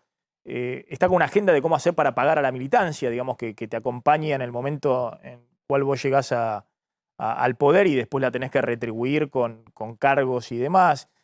¿No notás que hay una dificultad grande de la política para percibir eso, de que el ajuste ya está ocurriendo en la gente? Es decir, la inflación es un ajuste permanente. Obvio. Que se vive y sobre hace todo 4 años en la Argentina. Y sobre todo en los más pobres. Hace 4 años. Es decir, la Argentina está con un régimen de inflación del 50% hace 4 años, que ahora encima se está acelerando. Ahora, ¿no notás que eso está generando de vuelta el descreimiento, el enojo con la política? Sin duda. Más allá de Milei, digamos. Milei en todo caso es un emergente en su... Pero fíjate mi caso. Que busca dentro de la política, y está muy bien que sea dentro de la política, ¿no? Que dentro del sistema está buscando capitalizar ese voto. Pero ¿no crees que la ola es mucho más grande, que, sin duda, que eso atraviesa a todos los partidos políticos? Cuando cae de la Rúa, sin duda, cuando hay un fin de ciclo, cuando cayó de la Rúa, se llevó puesto también a Menem, porque quizás si de la Rúa terminaba el gobierno, más allá que nos guste o no, Menem podría haber tenido chance de ser reelecto si no había esa crisis, que fue la crisis de la convertibilidad. La caída de la Rúa fue la crisis de la convertibilidad y se llevó puesto no solo de la Rúa, sino también la posibilidad de que Menem gane más fácil en la elección. También se llevó puesto a muchos periodistas bajaron los ratings. Yo me acuerdo de periodistas que eran famosos en esa época, después tenían menos rating. Claramente, cuando hay un fin de ciclo, se cae todo. Esto excede a la política. Ahora, ¿cómo se soluciona esto? Esto, tu padre es médico, vos sos periodista, voy a dar los ejemplos, el tu viejo y el tuyo. No se hace mejor medicina con antimedicina. Se hace mejor medicina con mejores médicos. Pero la medicina sirve, la medicina es buena. El periodismo es bueno. ¿Hay periodistas malos? Sí. Pero hay periodistas buenos que buscan la verdad, que son honestos. Entonces, la política es la mejor herramienta de transformación social que tiene una sociedad moderna. Ahora, hay que transformarla desde adentro. Por eso también el año pasado yo me involucré. ¿Por qué me involucré? ¿Y por qué nunca antes me había involucrado, aún cuando me lo pedían? Porque la pandemia cambia todo. Ya no quería ser parte de una decadencia crónica de mi país, mirándolo por televisión o por los diarios, y además con una pandemia. La pandemia, como te digo, es algo que recién entramos en la década post-pandemia en términos culturales, económicos, psicológicos. Ahora, ¿cómo se hace esto? ¿Cómo se sale de acá? Porque Argentina tiene salida. Tiene que haber ideas, una visión estratégica de país. Ustedes son expertos en economía y vos sabés, porque sos inteligente, que el problema argentino excede el económico. Es un problema de falta de visión estratégica de país. ¿Qué país queremos ser? ¿De qué vamos a vivir ahora, en 5 años, en 10 años? Es un problema de confianza, de productividad, de falta de política de Estado. ¿Cómo se hace esto? Dentro de la política, pero desde abajo hacia arriba. Por eso estoy recorriendo la Argentina, porque si la sociedad que está deprimida hoy, vos me decís, ¿cómo está la sociedad hoy? Está resignada, está frustrada, está con el alma rota. Y el mayor desafío de un líder hoy en la Argentina es convertir esa depresión, esa resignación en esperanza. Pero ya no cree nada la sociedad. Entonces la esperanza tiene que ser, si la sociedad acompaña que la Argentina entre en la modernización, como acompañó el proceso democrático, Argentina va a mejorar. Porque si gana un próximo presidente y la sociedad no lo acompañó en entender lo que hay que hacer, las transformaciones que hay que hacer, la primera crisis el próximo presidente va a estar muy débil. Cuando se levantaron los caras pintadas después de un tiempo de Alfonsín en el gobierno, lo que defendieron la democracia fueron los ciudadanos en las plazas, porque la sociedad había entendido de un paradigma. Si nosotros no entendemos que el paradigma que viene es que la Argentina entre en los desafíos del siglo XXI, en la modernidad, el desarrollo, y para eso hay que hacer una inversión tremenda en el desarrollo humano, en la salud, en la educación, en la nutrición infantil, en la ciencia y tecnología, vincularla con la producción, exportar más valor, tener una Argentina insertada en el mundo de forma inteligente, una justicia independiente del poder político, cohesión social. Necesitamos líderes que nos unan, no que nos dividan. También necesitamos ejemplaridad de la dirigencia. Ahora, si no hacemos eso, yo te prometo que en 10 años vamos a estar acá y vamos a tener 70% de pobres. Ahora, te hago una última respecto a esto, ¿no? Y que tiene que ver también con la grieta y demás. Vos decís, hablás de un final de ciclo, ¿no? Pero en este final de ciclo, como ocurrió en el mundo, Argentina no ha inventado nada, o ha inventado pocas cosas en términos de las tendencias mundiales. En el mundo también existe la polarización, en el mundo existe también el blanco o negro, en la política, en los medios de comunicación, en las redes sociales. Y al que se para de un lado y del otro, tal vez un día puede estar gobernando y el otro día puede estar en la oposición. Trump, Cristina, Macri, pero sigue conservando, entre comillas, su alto rating o su núcleo duro, que es muy importante y que define el curso de hacia dónde va, en todo caso, un país o está en la mesa de discusión. Está en la mesa de discusión acá y en otros países también. ¿Vos crees que hay posibilidades de salir de esa lógica? Algunos han llamado eso el empate catastrófico, ¿no? Donde es muy difícil que los gobiernos puedan afirmarse si parte de la sociedad consideran que ese gobierno es lo peor que le pasó a la Argentina. O lo peor que le pasó a Estados Unidos, para ponerle el tema de... Le pasó a Macri, que había un sector de la sociedad que consideraba que Macri era casi lo mismo que la dictadura. Y le pasa a este gobierno que considera que, bueno, que este gobierno es el peor gobierno efectivamente de la historia, que tal vez por indicadores lo sea, digamos, pero ¿hay alguna posibilidad de encontrar alguna intersección que le permita a quien llegue al poder en el 2023 tener algún consenso más amplio que le dé poder? Porque acá estamos hablando del último gobierno de Cristina, el gobierno de Macri, ni qué hablar de Alberto Fernández, son todos gobiernos débiles. Bueno, muy buena pregunta. Si no hay un consenso de país, un acuerdo estratégico de país, de visión, y realmente no hay un cambio de mentalidad, como lo fue de la dictadura a la democracia, no hay proyecto económico y político que sea viable. Ahora, te cuento algo rápido que es muy interesante. Déjame decirte esto que es muy interesante. Los seres humanos somos tribales. Evolutivamente, para sobrevivir necesitamos una tribu, porque nos da más alimento y más protección. La grieta, como bien dijiste vos, existe en Estados Unidos. Hay una división que algunos piensan que puede haber una guerra civil en Estados Unidos en los próximos años. Hubo un Brexit hace un tiempo que dividió a Inglaterra. En España los catalanes se matan con los españoles no catalanes por la independencia. Pero esos países tienen un proyecto de país. La grieta acá, en un país sin rumbo, es demoledor. Allá la grieta, en los países desarrollados, existe porque el ser humano es tribal. Por eso no hay medio. La salida es por arriba. Si vos sos un votante del Frente de Todos y yo soy tu primo, que me tengo que reunir con vos peleado, un asado el domingo, y soy de otro sector. No hay medio, hay por arriba. Tenemos que, como fue la democracia, los peronistas se sentían orgullosos de reconstruir la democracia, los radicales, los conservadores, los liberales, los socialistas. Por eso necesitamos líderes que inspiren, que salgan por arriba del laberinto. No hay medio. Como decía Marechal, del laberinto sale por arriba. Facundo, te hace una última pregunta Pablo Vinocur. Pablo, le haces la pregunta y me voy a meter ya con la agenda que tenemos, que es fuerte también con la agenda de política y de economía. Sí, a ver, Facundo, te quería preguntar, obviamente el PRO se está juntando, tiene 2 candidatos a presidente o precandidatos a presidentes, quizás algunos más.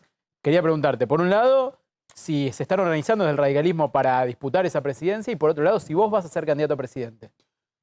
Pablo, sí, se está organizando el radicalismo. El presidente Gerardo Morales está haciendo un muy buen trabajo en que el radicalismo tome un rol protagonista en la coalición y que la sociedad el año que viene elija el semblante. Y lo que estamos haciendo nosotros es recorriendo el país.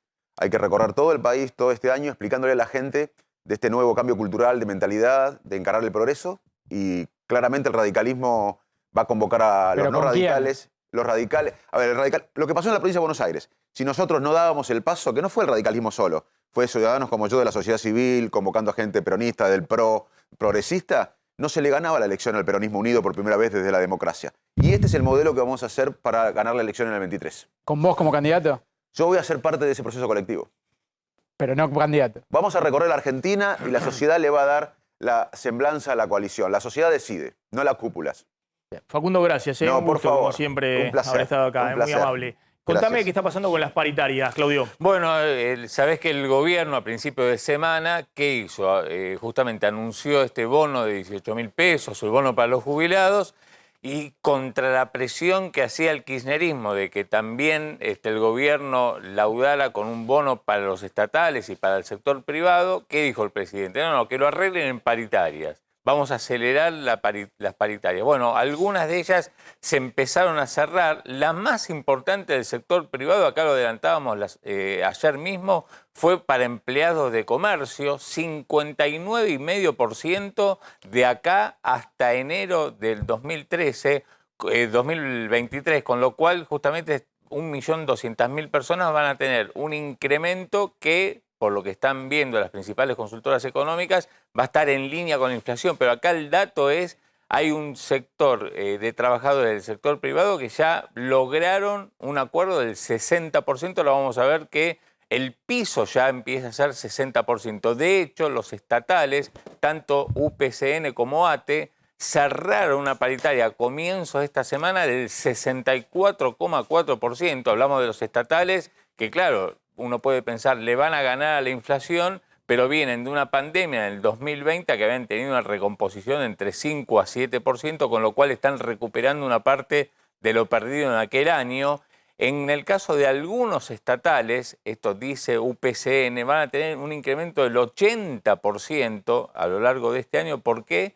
Porque van a tener algún premio por presentismo pasado y también algún beneficio extra que habían perdido. Son 700.000 personas que también justamente van a tener un incremento promedio entonces del 64,4%, igual que los madereros. Claro, estamos hablando de un sector mucho más chico, son 35.000 empleados, pero fíjense los gráficos, siguiente placa, aumento del 50%, son 45.000 personas, estaciones de servicio 48, 28.000 personas, los panaderos 45%, pero atención porque no se dejen llevar simplemente por ese número, que es un cierre que hicieron hace algunos días nada más, pero todas tienen cláusulas de revisión hacia septiembre, octubre o noviembre, con lo cual esa cláusula de revisión después va a tener, justamente se le va a empardar con la inflación. En negociación, lo que vamos a ver la semana que viene, por un lado, bancarios que están reclamando aumento del 60%, como los bancos no se lo dan, van al paro el jueves que viene, los camioneros que piden el 85%, Moyano, el gremio de la sanidad que negocian un aumento del 45% solamente para abril a julio y en agosto, de acuerdo a cómo venga la inflación, reclaman un adicional.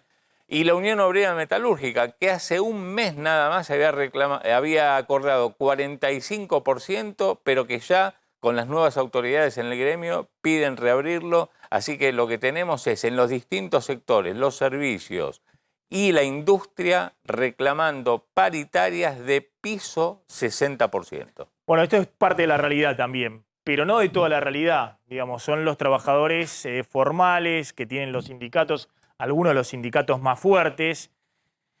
Como queremos mostrar la realidad, insisto, el lunes vamos a hacer un programa totalmente distinto.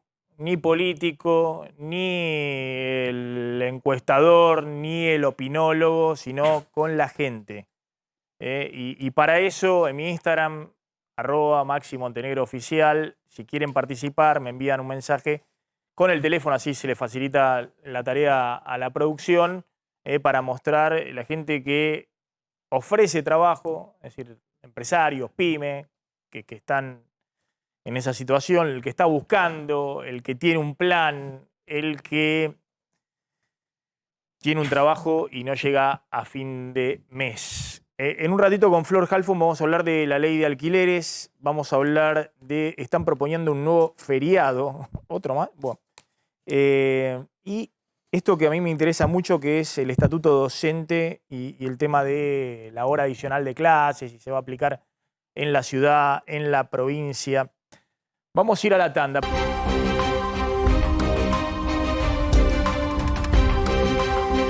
Flor, ¿está la ley de alquileres en el Congreso? Sí, está y están discutiendo sobre algunos puntos, porque recordemos que lo que promovió esta situación de hablar de una nueva ley de alquileres, cuando la ley lleva solamente un año y pico, tiene que ver con que hay un montón de departamentos, de casas en alquiler que salieron del mercado. Hay un montón de gente que tiene su vivienda y que prefiere, en este contexto de esta ley, no ponerla adentro del mercado en alquiler.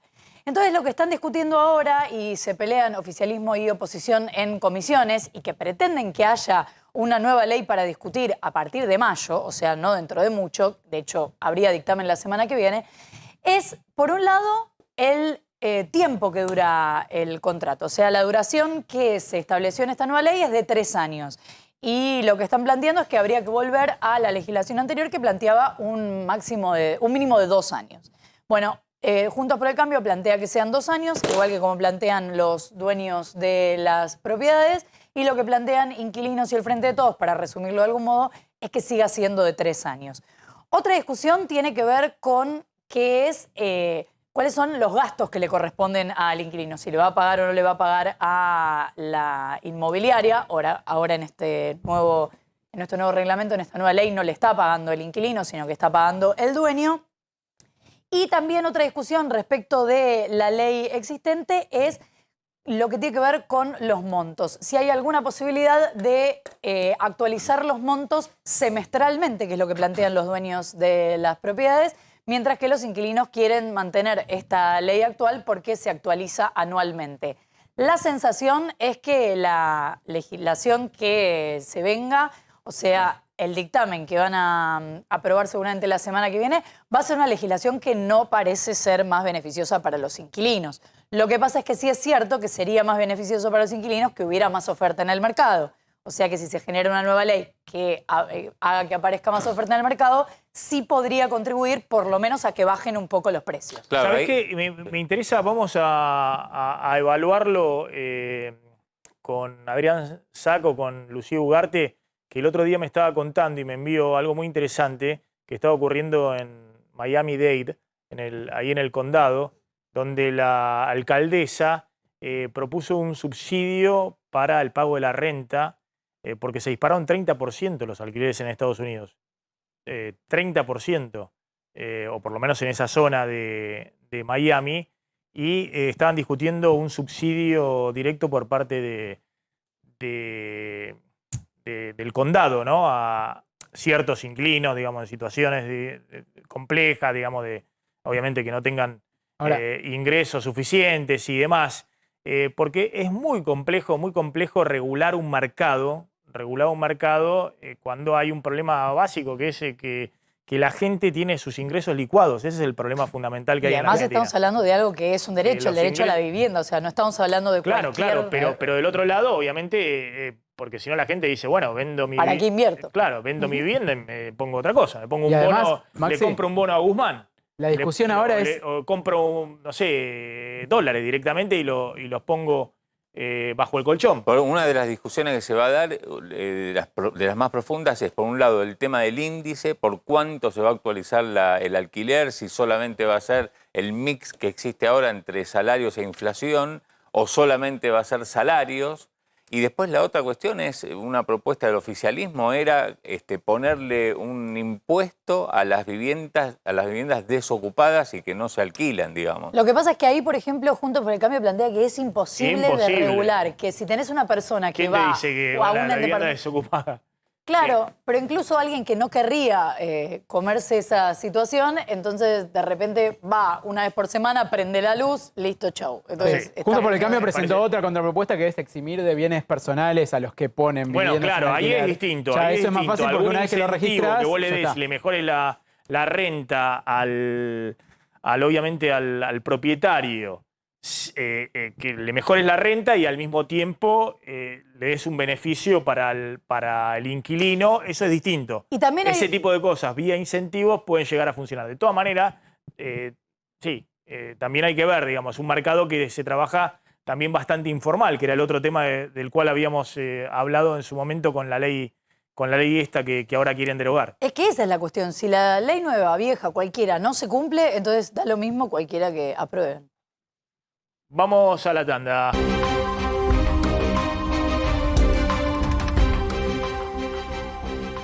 ¿Qué está pasando en Ucrania, Flor?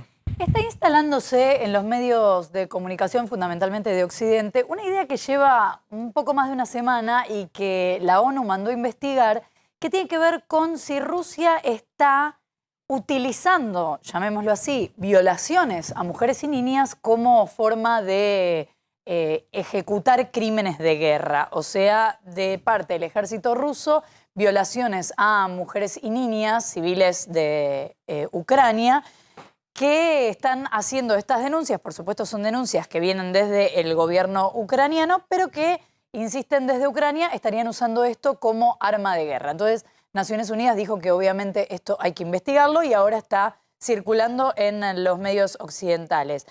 Mientras tanto, Rusia anunció que tomó Mariupol. Boris Johnson está diciendo que Putin cometió un error catastrófico y que ahora su única opción es aplastar a los ucranianos.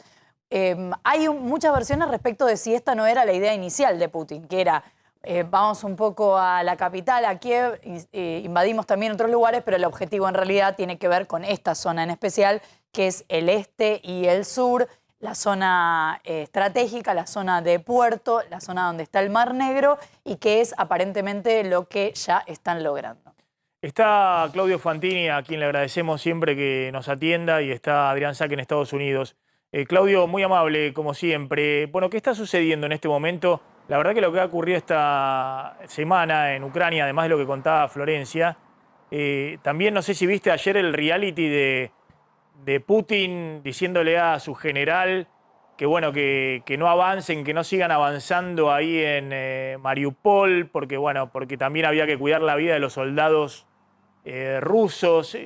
¿Qué pensás que está ocurriendo en este momento ahí en Ucrania y si se empieza a abrir la posibilidad de alguna negociación?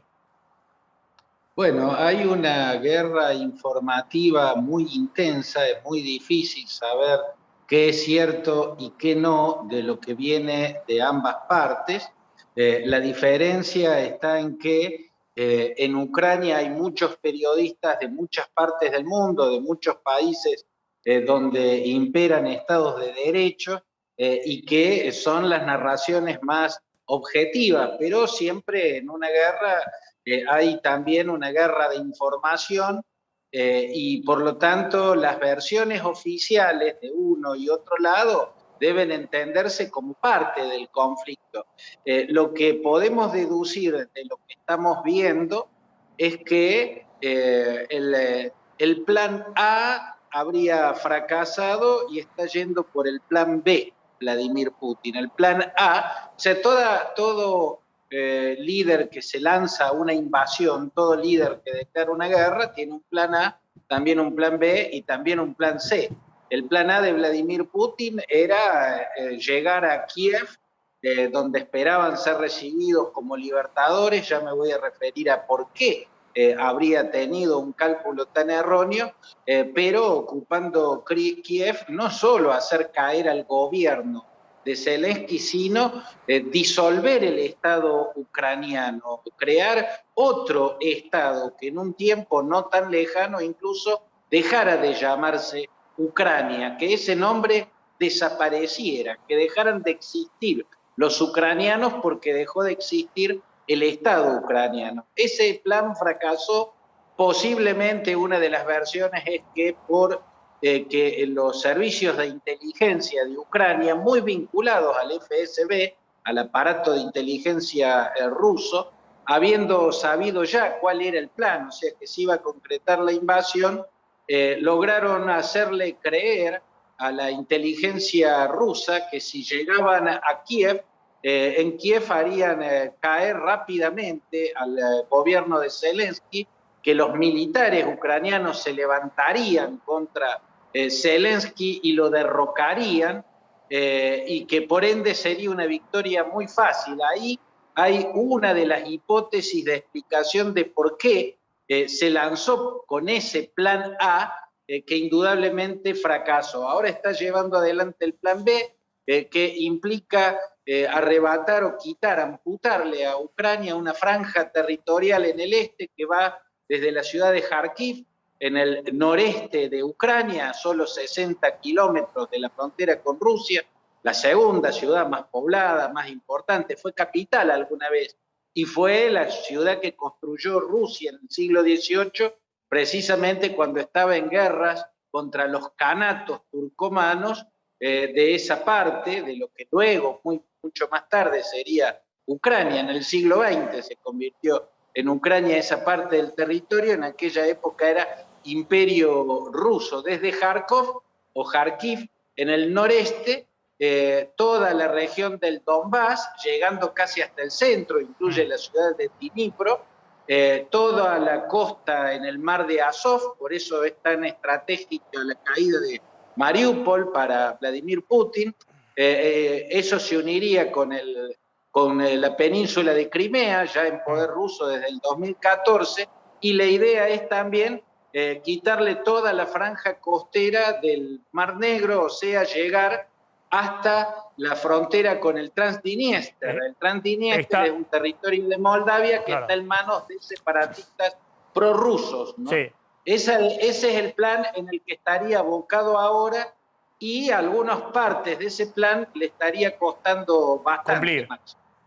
Claudio, muy interesante lo que planteas. Mientras estabas contando que son ubicaciones geográficas que uno se las imagina, digamos, pero le pido a la producción a ver si podemos poner un mapa y ahora vuelvo a vos, porque está clarísimo lo que vos estás mostrando, ¿no? De lo que está buscando Putin, amputar, digamos, una parte de Ucrania y una parte estratégica desde el punto de vista que Ucrania termine siendo un estado mediterráneo, digamos, ¿no? Un estado sin salida al mar. Adrián, ¿qué está sucediendo en Estados Unidos? Bueno, justamente quería comentarles que esto que acaba de presentar Claudio, justamente, vino en forma de comunicado hace un ratito nada más, desde el Kremlin. Aquí le han dado mucha repercusión a través del vocero de prensa, Dmitry Peskov, donde no habla de plan C ni de plan B. Siempre dijo, el plan A de Rusia fue esto que estaba justamente describiendo muy bien Claudio, que era apropiarse de básicamente todo el este de Ucrania y, digamos, terminar la guerra ahí, que es algo que ya Volodymyr Zelensky en encuentros virtuales que tuvo con muchos funcionarios del Pentágono, dijo que jamás estaría dispuesto a aceptar, porque eso se traduciría en la derrota total de Ucrania, la pérdida de un 30% de su territorio y su quinta ciudad más importante, como es el caso de Mariupol, que también por estos minutos estamos tratando de ver si realmente se la puede dar por perdida o no. Aquí en Estados Unidos insisten en que todavía no está perdida. Pero bueno, es algo que se contrapone, digamos, esto que estamos viendo, con la misión de paz que va a encabezar el secretario general de las Naciones Unidas, Antonio Guterres. Este martes va a reunirse directamente con Vladimir Putin y se estima que el miércoles con el presidente ucraniano, con Zelensky, para ver si pueden encontrar una ruta hacia la paz que hoy por hoy parece muy lejana, no se ve en el horizonte. El Pentágono insiste en esto y de hecho en estas últimas horas hubo reuniones entre el secretario de Defensa de los Estados Unidos, Lloyd Austin, y todos los secretarios de Defensa, no solamente de Ucrania, sino de toda la OTAN, para justamente hacer un plan para armar mucho más fuertemente a Ucrania, que lo está pidiendo desesperadamente, piden que sea una asistencia continua. Recordemos que Biden ofreció 800 millones de dólares en armas adicionales, ya son 3.140 millones de dólares que le ha estado pasando a Estados Unidos en armas, que son armamentos cada vez más pesados. Estamos hablando de armamentos de artillería antiaérea, estamos hablando ya de drones, que son drones suicidas, que van directamente contra los tanques rusos, y que China dijo, atención con China, China dijo que esto lo que hace es prolongar la guerra, porque todo el mundo está buscando la paz, ¿no?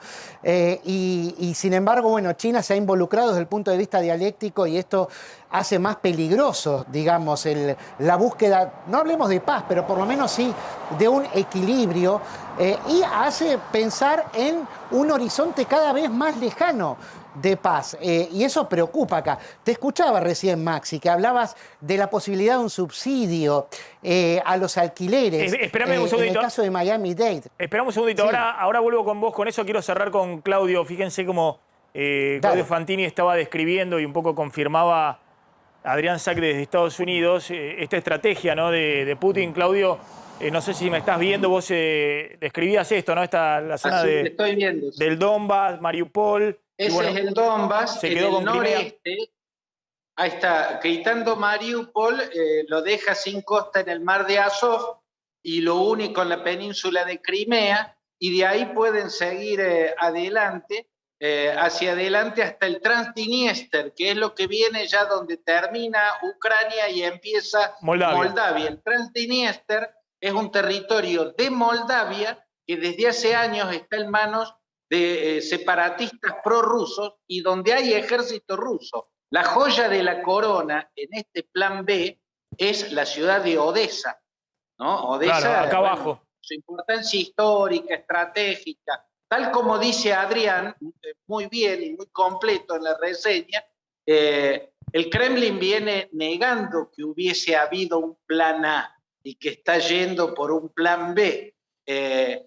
Pero no ha tenido forma de explicar el ingreso de esas infinitas divisiones de blindados que entraron desde Bielorrusia directamente hacia Kiev. No tiene ningún sentido, salvo que haya sido inicialmente el plan llegar a Kiev y hacer caer al gobierno, y yo le agrego en mi análisis, al Estado, disolver el Estado, para lo que necesitaban conquistar Kiev. La explicación que da es que esa entrada por el norte era para distraer a las fuerzas o hacer que se concentrara el ejército en defender Kiev y dejara desatendido el Donbass. Pero no cierra estratégicamente. Tanto táctica como estratégicamente la lógica es que si iban solo por la región del Donbass, hubieran entrado solo por la región del Donbass. Ucrania, desde el 2014, no había podido recuperar esa región,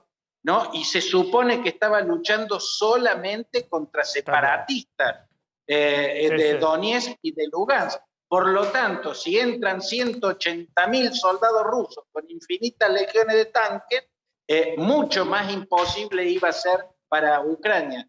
Por lo tanto, yo creo que fracasó el plan A, están yendo por el plan B, al plan B tienen gran posibilidad de concretarlo, aunque sea parcialmente, pero gran posibilidad de concretarlo tienen. Claudio, muchas gracias, siempre tan ilustrativo y tan claro en esto que estás contando y que de alguna manera vamos a ver si efectivamente se cumple, ¿no? Que es este deseo de quedarse. Serían las zonas más ricas de Ucrania, digamos, sería casi la mitad de Ucrania. Tiene mucha minería el Donbass y tiene sobre todo litio, que es el mineral del futuro que ya ha empezado. Tiene una importancia estratégica muy grande. Si a eso se le agrega la importancia de Odessa en el Mar Negro y la importancia del control del Mar de Azov a través de Mariupol y convertir el Mediterráneo a lo que quede de Ucrania, bueno, se ve la magnitud de lo que aspira Rusia. Claudio Fantini, muchas gracias. Siempre tan interesante escucharte. ¿Querías aportar algo, Adrián, desde Estados Unidos con este tema de los alquileres? Sí, justamente con eso quería cerrar porque vos lo habías anticipado. Es algo que se está hablando no solamente en Miami, sino en varios de los estados, aquí en los Estados Unidos, acerca de la posibilidad de subsidiar, de que el gobierno subsidie parte de los alquileres, sobre todo en aquellos estados donde la nafta, donde el combustible aumentó más. Recordemos que no es el primer tipo de subsidio que está por inflación. Ya tenemos el anuncio todavía no concretado del envío de cheques para todas aquellas casas en varios estados, ¿no?, que tengan más de 2 autos para poder paliar justamente, el cheque nafta sería, ¿no? Para poder paliar justamente los aumentos en la nafta, en el combustible, y que en algunos otros lados se dio distinto. Acá en Georgia, en vez de cheques, por ejemplo, sacaron todos los impuestos al combustible. El combustible está libre de impuestos en la medida en que esté por debajo de $4 el galón.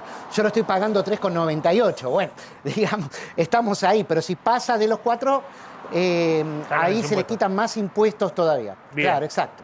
Adrián, gracias, siempre impecable de Estados Unidos, Adrián Sack. Quiero cerrar rápidamente con una vueltita de temas. Decímelo del previaje en 2 líneas. Bueno, ahí está la definición de que habrá un previaje número 3, se va a anunciar en los próximos días. ¿En qué va a consistir?